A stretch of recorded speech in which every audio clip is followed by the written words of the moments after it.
முனைவர் திருமதி சௌமியா அன்புமணி அவர்கள். மாண்புமிகு பேரவைத் தலைவர் அவர்களே, மாண்புமிகு முதலமைச்சர் அவர்களே வணக்கம். மாண்புமிகு எதிர்க்கட்சி தலைவர் அவர்களுக்கும், மாண்புமிகு அமைச்சர் பெருமக்களுக்கும், மாண்புமிகு கட்சி தலைவர் அவர்களுக்கும் மாண்புமிகு உறுப்பினர் அவர்களுக்கும் வணக்கத்தை தெரிவித்துக் கொள்கின்றேன். காவிரி நீர் நம்முடைய தமிழ்நாட்டின் உயிர் நாடி. 38 மாவட்டங்களில் 28 மாவட்டங்கள் காவிரியை நம்பிதான் இருக்கின்றன. 8 கோடி மக்களில் 5.5 கோடி மக்கள் காவிரி நீரை நம்பிதான் இருக்கின்றார்கள். காவிரி நீர் பார்த்தீங்கன்னா குடகு மலை, அதாவது கூர்குல கர்நாடகாவில் ஆரம்பித்து மேற்கு தொடர்ச்சி மலை வழியாக தர்மபுரி மாவட்டத்தில் தான் தமிழ்நாடுக்கு முதல்ல வருகிறது. தர்மபுரி மாவட்டம் பிலிகுண்டுல தான் அது உள்ள தமிழ்நாட்டுக்குள்ளே நுழைகின்றது.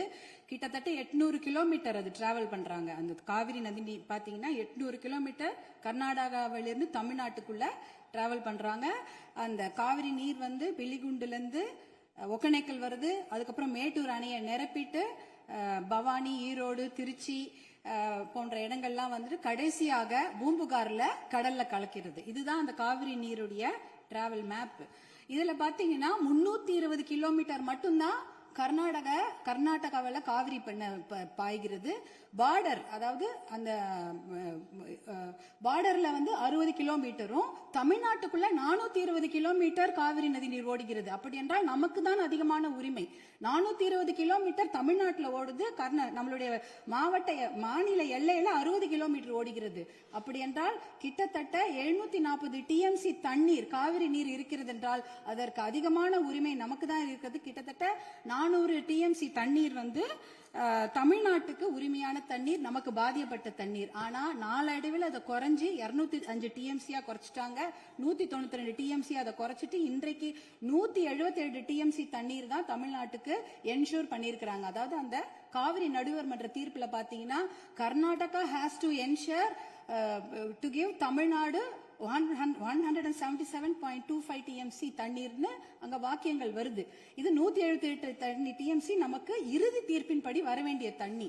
ஆனா என்ன பாத்தீங்கன்னா நம்ம வந்து கடைமடை மாநிலம். கர்நாடக அரசு முதல் மடை மாநிலமாக இருக்கின்றது. சுப்ரீம் கோர்ட் உச்சநீதிமன்ற தீர்ப்பின்படி கடைமடை மாநிலத்தின் அனுமதி இல்லாமல் எந்த ஒரு கட்டுமான பணியும் எந்த ஆற்றுப்படுகையிலும் கட்டக்கூடாது. குறிப்பாக காவிரி நதி நீர் மேல கட்டக்கூடாது. ஆனா 4 டேம் இருக்கு. 1931 கிருஷ்ணராஜசாகர் டேம் இருக்கு. அது வந்து ஆங்கிலேயர் காலத்தில் கட்டப்பட்ட டேம். அதற்கப்புறம் 1970களில் 3 டேம் கட்டியிருக்காங்க. ஹாரங்கி, கபினி, ஹேமாவத்தின்னு. இந்த 4 டேமும் சேர்த்து இந்த அணைகள்ல கிட்டத்தட்ட 115 டிஎம்சி தண்ணீர் தேக்கி வைக்க முடியும். மேகதாட்டுல புதுசாக அணை கட்டினாங்கன்னா அதுல 70 டிஎம்சி தண்ணீர் தேக்கி விட முடியும்.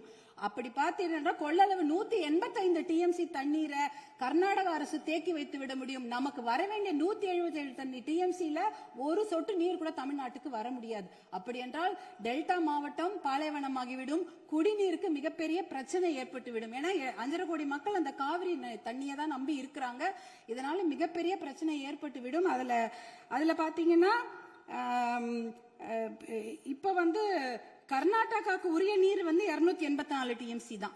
நமக்கு இருக்கிறது வந்து 404 டிஎம்சில இருந்து குறைஞ்சு 177 டிஎம்சி ஆக்கிட்டாங்க. அதனால இதை வந்து நம்ம ஒரு மிகப்பெரிய பிரச்சனையாக எடுத்துக்கொள்ள வேண்டும். மாண்புமிகு முதலமைச்சர் அவர்கள் கொண்டு வந்த அந்த தீர்மானத்தை, காவிரி நீர் படுகையில எந்த ஒரு கட்டுமான பணியோ அணைக்கட்டோ கட்டக்கூடாது என்ற தீர்மானத்தை பாட்டாளி மக்கள் கட்சி முழு மனதாக வரவேற்கிறது.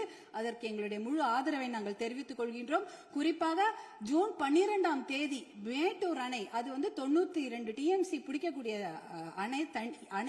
ஆனா அதுல இன்னைக்கு பாத்தீங்கன்னா 40 டிஎம்சி தண்ணி தான் இருக்கு. ஏன்னா அந்த தண்ணிய கூட இன்னைக்கு குறுவை சாகுபடிக்கு கொடுக்க முடியல. குறுவை சாகுபடி வந்து வடகிழக்கு, அதாவது சவுத் வெஸ்ட் மான்சூன், தென்மேற்கு மான்சூனை நம்பிதான் இருக்கிறது. ஆனா இந்த குறுவை சாகுபடிக்கு விடக்கூடிய தண்ணி வந்து இல்லாததுனால 40 டிஎம்சி தண்ணிய இன்னைக்கு ஜூன் 20 இன்னி வரைக்கும் கூட மேட்டூர் டேம் திறக்கல.